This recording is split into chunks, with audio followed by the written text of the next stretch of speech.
Go outside and look at your oak tree. Not at the whole canopy, but at the individual leaves, the ones within reach. At some point in late spring or summer, you may have noticed something growing on them that should not be there. Small spheres, sometimes the size of a marble, sometimes as large as a golf ball. Flat papery discs pressed tight against the surface of the leaf. Clusters of tiny spiky structures, or red spots, or brown warts, or fuzzy growths that look like something between a fruit and a tumor. You may have pulled one off, turned it over in your hand, uncertain whether it was a seed, a parasite, a fungus, or some kind of disease spreading through the tree. And if your next instinct was to strip them all off and throw them away, or to reach for a spray because something has clearly gone wrong, stop. Because what is growing on those leaves is not a sign that something is wrong. It is a sign that something extraordinary is right. And what is living inside those structures is one of the most astonishing biological stories happening anywhere in your yard. Let's start with what these things actually are. They're called galls. And the word does not begin to capture what they represent. A gall is a structure grown by the tree itself, built from the oak's own living cells and tissues, but not according to the oak's own instructions. It is built according to someone else's instructions entirely. That is the part worth sitting with for a moment. The tree did not decide to build this structure. Something else did. Something that found the leaf, or the bud, or the stem, and triggered the tree's own growth mechanisms to construct a home, a nursery, a sealed living chamber, using the plant's biology as raw material. The organism that does this is almost always a wasp, not the large defensive social wasp you are thinking of. Something far smaller, far stranger, and far more sophisticated. The gall wasp, of which there are more than 700 species in North America alone, most of them specific to oak trees, spends its entire life cycle in a relationship with the oak so intimate and so precisely engineered that it reads less like a biological interaction and more like a chemical conversation between two entirely different forms of life. Part of what makes this so visually remarkable is the sheer diversity of what a gall can look like. Spangle galls appear as flat circular discs, no larger than a shirt button, sometimes dozens of them pressed across the underside of a single leaf, like a colony of tiny coins. The oak apple gall swells into a large hollow sphere, papery at the surface and mostly air inside, with a tiny larval chamber suspended at the center by delicate radiating fibers. The wool sour gall looks like a small piece of white cotton attached to a twig, soft and entirely unlike anything a plant should produce. The hedgehog gall is covered in spines. The jumping oak gall is so small, you might not notice it at all until a fallen leaf seems to tick and shift, because the larva inside rocks the gall in short, startling arcs across the ground. There are more than 200 species of gall wasp in North America that use oak trees exclusively, and between them, they have produced a catalog of structures so varied and architecturally distinct that early naturalists believed they were examining different diseases rather than variations on a single ancient strategy. Here is what actually happens inside the leaf.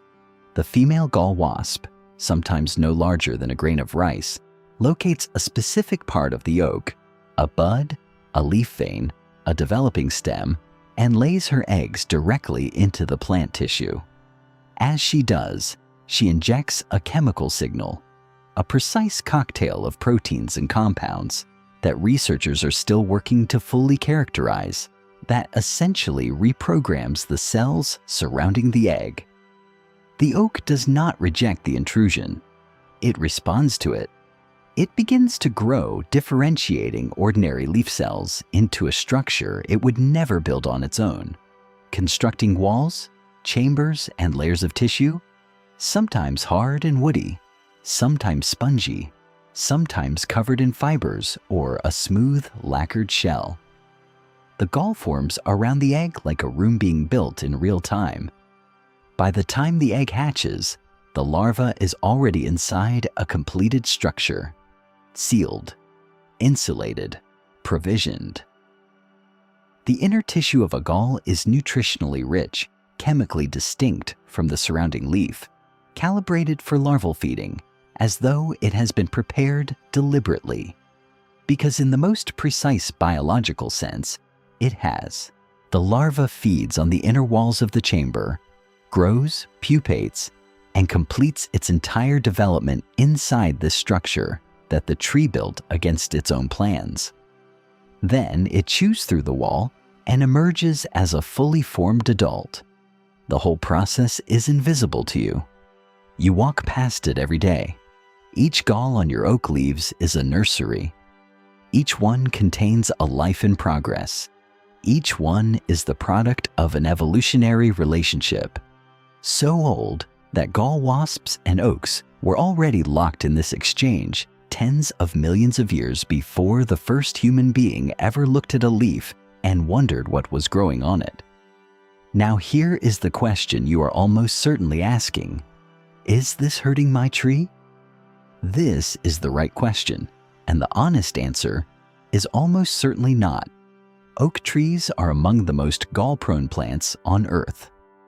A single mature oak can host dozens of different gall wasp species across its leaves, stems, roots, and acorns simultaneously, each producing a structurally distinct gall, each on its own seasonal schedule. Oak trees co-evolved alongside gall wasps for so long that their biology accommodates this relationship without significant harm. A healthy oak can carry hundreds of galls without any measurable loss of vigor. What threatens oaks are drought, soil compaction, root damage, and fungal disease, not the marble-sized spheres on the leaves. Those are not a problem the tree needs you to solve, but the gall is not just a nursery for a single wasp. This is the part that changes how you see the whole structure entirely. Within days of a gall formings, other insects begin to find it. Some are parasitoid wasps from entirely different families that drill through the gall wall with their ovipositors and lay their own eggs on the larva inside, targeting it as a living host. Some are inquilins, organisms that move into the chamber and share resources with the original larva without killing it. Some are hyperparasitoids, parasites of the parasites, a nested hierarchy of predation so layered that researchers cracking open a single mature gall have found 4 or 5 entirely distinct species inside one small chamber, each locked in its own life cycle, each dependent on the existence of a structure the oak built because a wasp asked it to. The gall on your leaf is not a single life, it is a community. And the gall attracts birds. Woodpeckers and chickadees have been documented targeting oak galls in late summer and autumn, pecking them open to extract the fat-rich larvae inside, exactly as they work at dead wood. Each gall on your tree is a small sealed protein package that the birds you most want in your yard already know how to find. When you strip the galls from your oak, you are removing the food source those birds came for. There is one more thing about oak galls that almost no one who grows these trees has ever heard, and it changes the weight of this story completely. The oak apple gall, the large papery sphere sometimes 3 inches across, was for more than 1,000 years the primary raw material for iron gall ink, the most historically significant writing medium in human civilization. The Magna Carta was written with it, the manuscripts of Leonardo da Vinci, the musical scores of Johann Sebastian Bach, the letters of Galileo, the drawings of Rembrandt. For centuries, oak galls were harvested, processed, and dissolved into the ink that recorded the written history of the Western world. The structure on your leaf, the one you were considering stripping off, provided the material that preserved human thought across a millennium. So what should you actually do? Leave them alone. Do not strip them. Do not spray. Do not treat the tree for a condition it is not suffering from. If galled leaves have fallen, leave those too.